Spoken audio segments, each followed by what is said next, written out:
चलिए भाई शुरू की जाए फिर आज की बातचीत। Good evening all of you, स्वागत है आप सभी मित्रों का आज की इस मुलाकात में, आज की इस चर्चा में। हमारी जो बातचीत चल रही है वो मॉड्यूल डी पर चल रही है। ऑफिसर्स ऑन ट्रैक ये सीरीज आपके लिए इस उद्देश्य के साथ शुरू की गई है ताकि आपके जो 4 कंपलसरी पेपर हैं उनमें आपका जो कॉन्सेप्ट है वो बिल्कुल क्लियर हो सके, उसके इंपॉर्टेंट टॉपिक आपके साथ डिस्कस किए जा सके और सभी सब्जेक्ट के अपने अपने टीचर्स अपने अपने सब्जेक्ट को इस जो ऑफिसर्स ऑन ट्रैक है सीरीज में पढ़ा रहे हैं, बता रहे हैं, आपके साथ डिस्कशन कर रहे हैं। मेरी बातचीत आपके साथ बीआरबीएल पर होती है। मॉड्यूल ए बी सी इसके जितने भी इंपॉर्टेंट टॉपिक हैं वो सारे डिस्कस किए गए हैं। अगर वो आप क्लास अभी तक आपने नहीं देखी है तो आप उसे इसी चैनल के लाइव सेक्शन में जाके देख सकते हैं। हमारी अब जो बातचीत शुरू हुई है वो मॉड्यूल डी पर हुई है। मॉड्यूल डी की शुरुआत इंडियन कॉन्ट्रैक्ट एक्ट से होती है।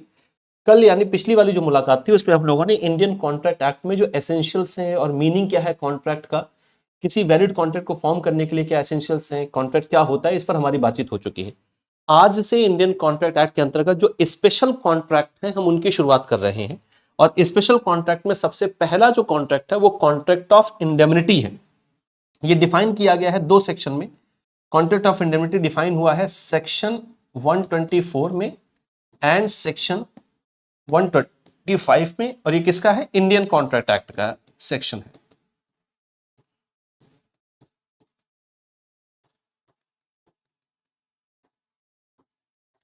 अठारह का ये अधिनियम है, क्लियर है। तो इन्हीं 2 सेक्शंस में कॉन्ट्रैक्ट ऑफ इंडेमनिटी को डिफाइन किया गया है।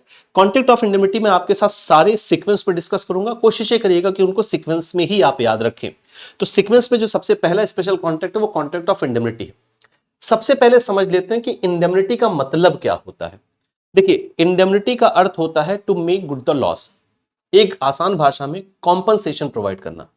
अगर किसी व्यक्ति को लॉस हुआ है और उसको कोई कॉम्पनसेशन दिया जा रहा है तो इसका मतलब उसे इंडेमनीफाई किया जा रहा है। इसी को हम कहते हैं contract of indemnity. To make good the loss यानी कॉम्पनसेशन प्रोवाइड। इंडेमनिटी का मतलब ये कॉम्पनसेशन देना या to make good the loss, आपके लॉस को कॉम्पनसेशन देकर पूरा करना। अब क्या होता है कॉन्ट्रैक्ट ऑफ इंडेमनिटी, इसको समझते हैं, इसको एक एग्जांपल से समझते हैं, फिर पीपीटी में डेफिनेशंस की तरफ जाएंगे। एक एग्जांपल ले लेते हैं। हमारे पास मान लेते हैं 2 व्यक्ति हैं, क्लियर है, ध्यान से समझिएगा। 2 व्यक्ति हैं। एक व्यक्ति है जिसका नाम है साहिल और एक व्यक्ति है जिनका नाम है, मान लेते हैं, प्रशांत। ठीक है।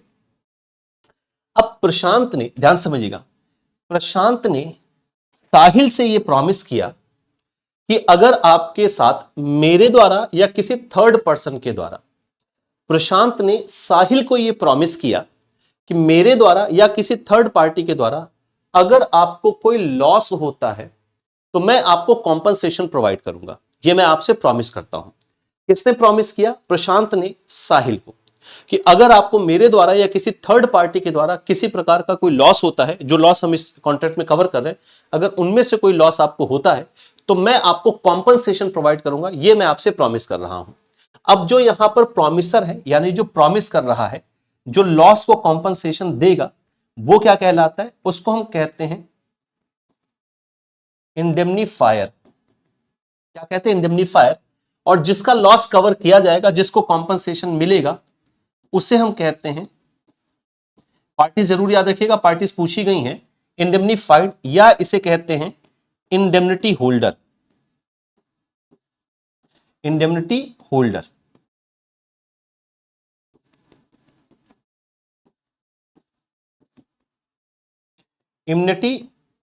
इंडेमनिटी होल्डर उसे कहा जाता है। दोनों नाम याद रखेंगे।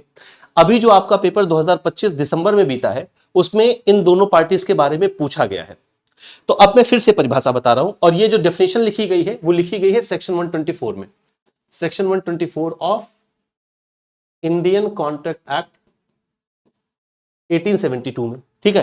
तो इंडियन कॉन्ट्रैक्ट एक्ट के अंतर्गत कॉन्ट्रैक्ट ऑफ इंडेमनिटी क्या है? जहां पर इंडेमनीफायर इंडेमनीफाइड से ये प्रॉमिस करता है कि मेरे द्वारा या किसी थर्ड पार्टी के द्वारा आपको अगर कोई लॉस होगा तो मैं आपको इंडेमनीफाई करूंगा। ये जो कॉन्ट्रैक्ट बना है इसी को हम कहते हैं contract of indemnity. Contract of indemnity, clear है? 2 पार्टीज होंगी, जो प्रॉमिस कर रहा है यानी जो प्रॉमिसर है, जो आपको कॉम्पनसेशन प्रोवाइड करेगा ऐसे लॉस की कंडीशन में, वो कहलाता है इंडेमनीफायर। और जिसको लॉस दिया जा रहा है, जिसको कॉम्पनसेशन प्रोवाइड किया जा रहा है, वो इंडेमनीफाइड या उसे इंडेमनिटी होल्डर हम बोलते हैं। तो कॉन्ट्रैक्ट ऑफ इंडेमनिटी क्या है, ये बात क्लियर होगी। बेसिकली एक प्रकार का इंश्योरेंस, इंश्योरेंस में भी एक प्रिंसिपल है आपका प्रिंसिपल ऑफ इंडेमनिटी, जहां पर इंश्योरेंस आपके इंडेमनिटी के लिए होता है, ना कि प्रॉफिट के लिए। चलिए देखते हैं क्या है contract of indemnity. Defined section 124 Indian contract act 1872 क्या है, a contract by which one party promises to save the other from loss caused by him, the conduct of the promiser himself or by the conduct of any other person is called a contract of indemnity। क्या कहा जा रहा है कि contract एक ऐसा contract जहां पर एक पार्टी प्रॉमिस करती है दूसरी पार्टी को सेव करेगी, कब, जब कोई लॉस हुआ है उसके खुद के अपने कंडक्ट से, यानी जो प्रॉमिसर उसके कंडक्ट से या किसी थर्ड पार्टी के कंडक्ट से, तो उसको जो लॉस कंपनसेशन प्रोवाइड किया जाएगा वो कहलाता है कॉन्ट्रैक्ट ऑफ इंडेमनिटी। अब ये एक उदाहरण लेते हैं, इलस्ट्रेशन ले लेते हैं। अब ये जो उदाहरण है भैया, ये उदाहरण मैंने अपने आप से नहीं रखा है। जब आप इंडियन कॉन्ट्रैक्ट एक्ट 1872 पढ़ेंगे तो वहां का एग्जाम्पल है, ये अधिनियम से ही मैंने एग्जाम्पल लिया है। क्लियर है, ये एग्जाम्पल आपके एक्ट का है, इसको ध्यान समझिएगा। एक कॉन्ट्रैक्ट टू इंडेमनीफाई बी, ए क्या कह रहा है कि मैं बी को इंडेमनीफाई करूंगा। यहां पर एग्जाम्पल में इंडेमनीफाई कौन कर रहा है, प्रशांत। इंडेमनीफायर कहलाएंगे किसको, साहिल को। तो वैसे ही ए कॉन्ट्रैक्ट्स टू इंडेमनीफाई बी, ए ने ये वायदा किया है कि बी को मैं इंडेमनीफाई करूंगा, कॉम्पनसेशन दूंगा against the consequences of any proceeding which C may take against B in respect of certain sum of 2 rupees। कब मैं कॉम्पनसेशन दूंगा, अगर C ने B के अगेंस्ट कोई प्रोसीडिंग चलाई, कोई मुकदमा चलाया या कुछ ऐसा हुआ और B को वहां पर नुकसान होता है, मान लेते हैं यहां पर कितना है 200 रुपए का, तो मैं 200 रुपए का कॉम्पनसेशन आपको प्रोवाइड करूंगा। यह है कॉन्ट्रैक्ट ऑफ इंडेमनिटी। क्लियर है। जैसे एग्जाम्पल के तौर पर मान लेते हैं कि यहां पर जो साहिल है ये कोई मुकदमा लड़ने जा रहे हैं और उस मुकदमे को इन्होंने इससे क्या करा लिया है, प्रशांत जी से, इसको कॉन्ट्रैक्ट ऑफ इंडेमनिटी के अंदर ही आ गए हैं उस मुकदमे को लेकर। और यहां पर साहिल ने कहा कि अगर उस मुकदमे में मुझे कुछ पेमेंट करना पड़ गया या कंप्रोमाइज में मुझे कुछ देना पड़ गया या मैं मुकदमा हार गया, मुझे वहां कुछ देना पड़ा, तो मैं इसी के लिए आपसे कॉन्ट्रैक्ट ले रहा हूं, क्या आप मुझे इंडेमनीफाई करोगे? तो इनका पूरा अधिकार, इनका पूरा जो है ड्यूटी है, ऑब्लिगेशन है कि ये इनको इंडेमनीफाई करेंगे। वही यहां पर कहा गया है, जो यहां पर अमाउंट है वो 200 रुपए एग्जाम्पल के तौर पर रखा गया है। ठीक है, अब आते हैं सेक्शन 125 के अंतर्गत। सेक्शन 125 के अंतर्गत आने के पहले मैं कुछ चीजें आपको यहां पर बता देता हूं, बहुत इत्मीनान से सुनिएगा। सबसे पहले अगर कभी आपसे पूछा जाए कॉन्ट्रैक्ट ऑफ इंडेमनिटी कहां पर इंप्लीमेंट नहीं होता है, तो याद रखिएगा लाइफ इंश्योरेंस में contract of indemnity, life insurance contract of indemnity में कवर नहीं होता है, या लाइफ इंश्योरेंस पर कॉन्ट्रैक्ट ऑफ इंडेमनिटी नहीं लगता है। क्योंकि अब मैं जो बोलने जा रहा हूं उसको बहुत ध्यान से सुनिएगा, क्योंकि इंडेमनीफायर, दो ही पार्टी इसमें, इंडेमनीफायर इंडेमनीफाइड, क्योंकि इंडेमनीफायर की लायबिलिटी तभी अराइज होती है जब इसको कोई लॉस होगा। एक एक बात को ध्यान से सुनिएगा, और वो लॉस एब्सोल्यूट होना चाहिए, मतलब आप उसकी गणना कर सकते हो। लाइफ इंश्योरेंस में ऐसा नहीं किया जा सकता है। भाई किसी की मृत्यु से किसी को वास्तव में कितना नुकसान हुआ आप कैसे कैलकुलेट कर सकते हो? एक व्यक्ति की मृत्यु हो गई, उसकी मृत्यु हो जाने से, उसके दुनिया छोड़ के चले जाने से उसके परिवार को कितना नुकसान, आर्थिक नुकसान उठाना पड़ा है, क्या क्या नुकसान उठाना पड़ा, आप इसे कैलकुलेट नहीं कर सकते हो, इसलिए वहां पर इंडेमनिटी नहीं लागू होता है। क्लियर है। तो लाइफ इंश्योरेंस में कॉन्ट्रैक्ट ऑफ इंडेमनिटी नहीं लागू होता है। अब मैं कुछ बेसिक बातें बता रहा हूं जिनको ध्यान से सुनते चलिएगा। जैसे मान लेते किसी मुकदमे के लिए कॉन्ट्रैक्ट लिया गया था, तो यहां पर साहिल का पूरा अधिकार है, साहिल का पूरा राइट है कि अगर ये दुर्घटना हुई तो वो उनको बुला सकते हैं कि भैया ये दुर्घटना हो गई, मुझे कंप्रोमाइज में देना पड़ रहा है या मुझे कोर्ट के आदेश से पेमेंट करना पड़ा है, तुमने कहा था कि अगर ऐसा कुछ होगा तो मैं आपको कॉम्पनसेशन दूंगा, आओ मुझे कॉम्पनसेशन प्रोवाइड करो। तो इनका अधिकार है, ये इनको बुला सकते हैं। बात नंबर एक। बात नंबर दो, लेकिन आपको यह ध्यान रखना है कि इंडेमनीफायर की लायबिलिटी तभी आती है जब ये लॉस होगा, यानी अगर किसी प्रकार का कोई लॉस नहीं हुआ तो इसकी लायबिलिटी फिर कॉम्पनसेशन देने की नहीं है। जब लॉस होगा, लॉस एब्सोल्यूट होगा, तो मेरा ऑब्लिगेशन यानी इंडेमनीफायर का ऑब्लिगेशन है वो आपको पैसा प्रोवाइड करेगा। क्लियर हो गया। तो लॉस होना जरूरी है, लॉस नहीं होगा तो इसकी लायबिलिटी फिर नहीं बनती है, और अगर लॉस हुआ तो इसकी प्राइमरी लायबिलिटी है, ये किसी और पर ट्रांसफर नहीं करेगा, इसे ही पे करना पड़ेगा। इन सारी बातों को याद रखिएगा। कॉन्ट्रैक्ट ऑफ गारंटी जो सेक्शन 126 से शुरू होता है उसमें इसकी जरूरत पड़ेगी। तो लॉस में इसकी प्राइमरी लायबिलिटी है, यही पे करेगा, लेकिन तब जब लॉस होगा, जितना लॉस होगा उतना ही पे करेगा, जो एक्चुअल लॉस होगा वो पे करेगा, लॉस एब्सोल्यूट होना चाहिए, ठीक है। सेक्शन 125 इसी बात की चर्चा करता है। देखिए, rights of indemnity holder when should, जब मुकदमा हुआ है तो इंडेमनिटी होल्डर या इंडेमनीफाइड भी इसको कहते हैं, मैं फिर से यहां लिख दे रहा हूं, या इंडेमनीफाइड भी इसे कहा जाता है। क्या राइट होते हैं, सेक्शन 125 क्या कहता है, देखिए, all damages which he may compel to pay in any suit in respect of any matter to which the promise to indemnify applies. तो भैया कोई मुकदमा अगर हुआ है तो उसमें जितने भी प्रकार के डैमेज होंगे जिस पर ये कॉन्ट्रैक्ट हुआ है, जो डैमेजेस उसे पे करना पड़ रहा है उस मुकदमे में, उसको ये अपने इंडेमनीफायर से कह सकता है भैया आप इसका पेमेंट करिए, यानी इसका राइट है वो उसका कंपनसेशन लेगा।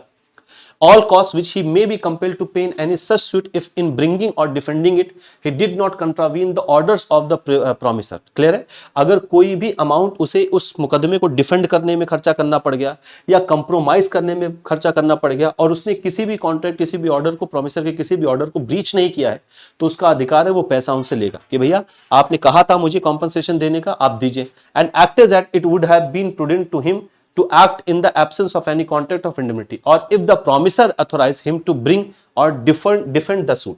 तो क्लियर है भैया, तो अगर वो ब्रीच नहीं करता है तो उसको वो पैसा मिलेगा अगर वो उस एक्ट के अनुसार काम कर रहा। हाँ, अगर कोई कॉन्ट्रैरी है तो अलग बात है, लेकिन अगर कॉन्ट्रैक्ट हुआ है तो उस केस में आपको उसका पेमेंट करना होगा, ये राइट है आपके इंडेमनीफाइड का। All sum which he may have paid under terms of any compromise of any such suit if the compromise was not contrary in the orders of the promisor। कोई compromise हुआ है तो compromise भी भैया वो आपसे ले लेगा compensation के तौर पर। हाँ, अगर compromise contrary ना हो तो promisor का मतलब उस contract का contrary नहीं होना, contrary का मतलब विरुद्ध नहीं होना चाहिए। promisor ने जो कहा था, indemnifier ने जो कहा था कि ऐसे ऐसे केस में आपको compensation दूंगा, तो उसके विरुद्ध वो बात नहीं होनी चाहिए, आपको compensation मिलेगा, ऐसा ही यहां पर कहा जा रहा है, ठीक है। And was one which it would have been prudent for the promisee to make in the absence of any contract of indemnity or if the promisor authorized him to compromise the suit। तो अगर authorise किया है promisor ने कि अगर कुछ ऐसा हुआ तो मैं कंप्रोमाइज पर आपको पेमेंट करूंगा, अगर कोई कॉन्ट्रैरी नहीं प्रूव हो रहा है तो अधिकार है भैया इंडेमनिटी होल्डर का कि वो वहां से कॉम्पनसेशन लेगा। ये बहुत इंपॉर्टेंट बात है, ध्यान से समझिए भैया। तो अब क्या क्या है यहां पर मैं आपको फिर से सारी बात दोहरा रहा हूं, ये एग्जांपल क्लियर है। सेक्शन 124 में डेफिनेशन दी गई है इंडेमनिटी की, कॉन्ट्रैक्ट ऑफ इंडेमनिटी की। दो पार्टीज हैं, जैसे हमने यहां पर दो पार्टीज साहिल और प्रशांत रखा हुआ है। साहिल जिसको नुकसान हो रहा है तो इंडेमनीफाइड कहलाएंगे, या जिनके लिए प्रॉमिस किया गया है, या इन्हें इंडेमनिटी होल्डर कहते हैं। जो प्रॉमिस कर रहा है वो इंडेमनीफायर कहलाएगा। अगर कोई लॉस या डैमेज हुआ तो इंडेमनीफायर ये प्रॉमिस करता है साहिल से, इंडेमनीफाइड से, कि मैं आपको उस लॉस का कॉम्पनसेशन प्रोवाइड करूंगा। इस कॉन्ट्रैक्ट को कॉन्ट्रैक्ट ऑफ इंडेमनिटी कहते हैं, इंडेमनीफायर, इंडेमनिटी होल्डर, ये याद रखिएगा। पार्टीज पूछी गई है भैया, अभी पिछले ही एग्जामिनेशन में आपसे यहां से सवाल बना है। ये डेफिनेशन आपने पढ़ा और क्या क्या राइट्स हैं आपके, ये भी आपने यहां पर देखा। एक दो बातें आपको यहां पर ये याद रखनी है कि कॉन्ट्रैक्ट ऑफ इंडेमनिटी में केवल दो ही पार्टी होती है, इंडेमनीफायर, इंडेमनीफाइड। और इंडेमनीफायर जो है इसकी प्राइमरी लायबिलिटी होती है, मैं लिख लेता हूं, लॉस होने की कंडीशन में इसकी भैया प्राइमरी लायबिलिटी होती है। इसकी क्या होती है, प्राइमरी लायबिलिटी होती है। लेकिन इसकी लायबिलिटी तब बनती है जब लॉस आपका अकर्ड हो, यानी लॉस हुआ हो और लॉस एब्सोल्यूट हो। लाइफ इंश्योरेंस में कॉन्ट्रैक्ट ऑफ इंडेमनिटी इंप्लीमेंट नहीं होता है, लागू नहीं होता है, ठीक है। जितनी बात, एक एक बात को ध्यान से सुनते चलेगा। तो ये था भैया कॉन्ट्रैक्ट ऑफ इंडेमनिटी, चूंकि ये दो ही सेक्शन में है इसलिए हम लोग इसको पूरा कवर कर चुके हैं। नेक्स्ट जो आपसे मुलाकात होगी वो होगी कॉन्ट्रैक्ट ऑफ गारंटी पर। सीक्वेंस में याद रखिएगा, नेक्स्ट है आपका कॉन्ट्रैक्ट ऑफ गारंटी। अगर आप पढ़ के आएंगे तो आप चर्चा करने में मजा आता है, इसलिए थोड़ा सा आप लोग भी पढ़ा करिए भैया। कॉन्ट्रैक्ट ऑफ गारंटी ये शुरू होता है सेक्शन 126 से और जाता है ये सेक्शन 147 तक, क्योंकि इसके बाद सेक्शन 148 से शुरू हो जाता है contract of bailment. Contract of guarantee से भी हर साल भैया देखो, हर स्पेशल, अगर मैं जून वाला पेपर बताऊं 2025 का, तो हर स्पेशल कॉन्ट्रैक्ट से क्वेश्चन बना था, हर स्पेशल कॉन्ट्रैक्ट से। तो special contract, contract of indemnity, contract of guarantee, contract of bailment, contract of pledge, contract of agency, ये 5 आपको मिलने वाले। सबसे एक एक दो दो क्वेश्चन बने तो 5-6 क्वेश्चन तो यहीं से बन जाते हैं आराम से। तो आज के लिए इतनी ही चर्चा रखते हैं। इसके अलावा कुछ भी आप और जानना चाहते हैं, पूछना चाहते हैं, मैं आपके CIB के लिए 2 सब्जेक्ट डील करता हूं। एक है आपका जिस पेपर पे मेरी अभी आपसे बातचीत चल रही, जो 4th कंपलसरी पेपर है BRBL, और अगर आपका इलेक्टिव पेपर के रूप में ह्यूमन रिसोर्स मैनेजमेंट है, मैं इस पर भी आपसे चर्चा करता हूं, ये सब्जेक्ट भी मैं डील करता हूं। तो कुछ भी अगर आपके मन में है, इन दोनों विषयों को लेकर कोई सवाल है, कुछ जानना चाहते हैं, पूछना चाहते हैं, तो इस QR कोड को स्कैन करके एक डेडिकेटेड टेलीग्राम ग्रुप है, उससे आप जुड़ जाइए। ये सारी सुविधाएं आपको मिलती हैं रेगुलर बेसिस पर, वहां पर आप कोई भी अपना सवाल पूछ सकते हैं। मुझे जैसे ही समय मिलता है मैं आपके सवालों का जवाब जरूर देता हूं उस पर। आप अपनी पढ़ाई से संबंधित कोई सवाल पूछना चाहते हैं, रजिस्ट्रेशन से रिलेटेड कोई सब, क्योंकि रजिस्ट्रेशन अब आपका मार्च में शुरू हो रहा है, रजिस्ट्रेशन से संबंधित आप कोई क्वेश्चन पूछना चाहते हैं, कुछ भी आप सवाल करना चाहते हैं, इन 2 विषयों पर भी आप उससे बातचीत कर सकते हैं। QR कोड को स्कैन करने में कहीं कोई दिक्कत आ रही है तो आप टेलीग्राम पर सिंपली सर्च करें आशीष सर JIB CIB एग्जाम्स, आप इस माध्यम से भी मुझसे जुड़ सकते हैं। तो आज के लिए फिर मित्रों इतनी ही चर्चा रखते हैं। नेक्स्ट मेरी जो आपसे कल मुलाकात होगी वो बातचीत होगी कॉन्ट्रैक्ट ऑफ गारंटी पर, वो भी बेहद इंपॉर्टेंट है, उस पर हम चर्चा करेंगे। तो आज के लिए फिर इतना ही रखते हैं। बहुत बहुत धन्यवाद, थैंक्स अ लॉट।